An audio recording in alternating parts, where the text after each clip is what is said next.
As U.S. imperialism begins to stretch itself further across the Arab world, they're increasing the risk of overstretching themselves and actually losing their grip on the area itself. Now, traditionally, U.S. puppets have always done a very good job of following whatever it is that their imperialist masters told them to do, and have faithfully carried out their orders. However, something seems to be a little bit different now. Iraqi PM Nouri Al-Maliki seems to disagree with the U.S. on its stance when it comes to Syrian intervention.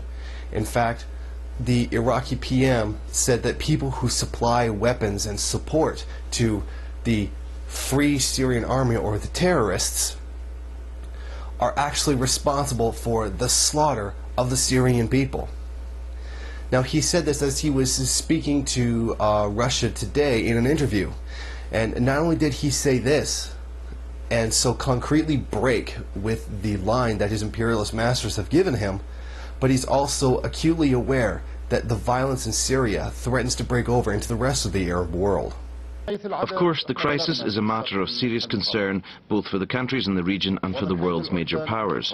And it's not only countries. This issue has been on the agenda for many international organizations. We have repeatedly said that we take the Syrian crisis as our own problem. It is a very important country with its own political position. We did warn everyone earlier and keep reminding them that the fire that started in Syria will spill over the borders to engulf other countries of the region, and in the end it will have a global impact. The Middle East is one of the major energy producers of the world. And this is very true. These kinds of events can cause large shocks to the oil market, the energy market. Now, these would be slightly inconvenient for those of us in the first world. A higher gas price, slightly higher home heating costs, but enough to cause a huge rabble. What this will be is devastating for energy consumers in the third world, who are already insecure in getting energy as it is. Even small shocks like this can have devastating effects on their living standards and their ability to get enough energy to be able to live day to day. Now, even as a puppet of U.S. imperialism and going through everything that entails and the outright harming of the Iraqi people, he still, on some level, does feel sorry for his own Muslim brothers that are going through this terrible situation in Syria as it is. Now, he's quite knowledgeable that the Syrian army is not going to lose against the terrorists, the FSA, and that as a result, he realizes that the weapons being sent to the FSA are only harming the people of Syria. Just like Russia, we believe that the use of force cannot be a solution to the crisis. Many other countries now share this approach, even those that used to think that supplying arms to the opposition would be sufficient to generate regime change. They now recognize that it is impossible to settle the Syrian crisis through the use of force. This is also Russia's position. Russia, Iraq and many other countries are united in their conviction that force will not end the crisis in Syria. We need to look for a peaceful solution through political dialogue. It is our joint task, I mean Iraq, Russia and the whole international community, to help both sides find common ground, to agree on a mutually acceptable form of government. Now, there's something very telling about this. Al-Maliki is not just disagreeing with the U.S., his own paymaster.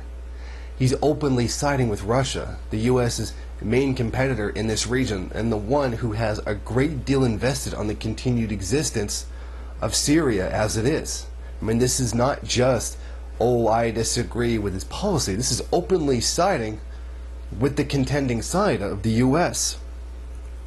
It also shows how very nervous he and many other Arab world leaders are over the situation in Syria and how much it threatens to actually break into other countries and cause this kind of destabilization there as well. He speaks so favorably and openly of Russia's aims, as well as actually backing other powers in the world that are also invested in this situation. We will discuss this issue with our Russian counterparts. We will talk about possible ways to make existing initiatives more effective, including the original peace plan put forward by the Arab League, as opposed to the flawed proposals made during the sessions of the Ministerial Committee and the Geneva Agreements. According to them, there is no military solution to the conflict. The agreements call for an end to arms supplies both to the opposition and the regime. Unfortunately, a number of states ignore these initiatives and continue to send arms to Syria, which only makes the situation worse. This is where Russia, Iraq, China and many Muslim and Arab countries in the region agree. It is our duty to address this issue and try to find ways out of this turmoil, which, we are afraid, might turn into a fully fledged regional war. Now this is very telling. It's very rare that any kind of U.S. client state, its leader, would so openly reject what it is that the U.S. wants them to do. This is very telling. This is not a usual occurrence. And this may have more significance than it appears, or it may have less significance than it actually appears. But for someone who is so blatantly an employee of the U.S. government, it's very, very telling how open he's actually being in these interviews. And you can definitely see a divide that's coming between the national ruling class and the imperialists. And this may be exploitable by some forces in some way or another, much to a similar degree to what we see between Hamid Karzai and the United States government. Hamid Karzai keeps having to make apologies for the United States while having to placate the Afghan people because of everything that his paymasters are doing. Now, this doesn't mean in any way, shape, or form that Al-Maliki is turning on the U.S. government and that he's going to maybe start threatening to kick them out or anything. After all, he does also in this interview say that he needs more weapons, airplanes, training, and everything to get the country fully secure by 2020, and that he's afraid that destabilization from these other actions that are going on in the Middle East are going to spill over into Iraq, and in fact says in the interview that some of it is starting to spill over.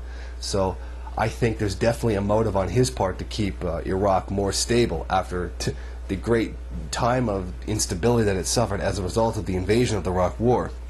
Now, while this doesn't mean that U.S. imperialism is actually weakening, it does show that there are cracks in the imperialist front that may be starting to appear because of this. And it's only a matter of whether or not someone is going to be able to exploit these weaknesses or not.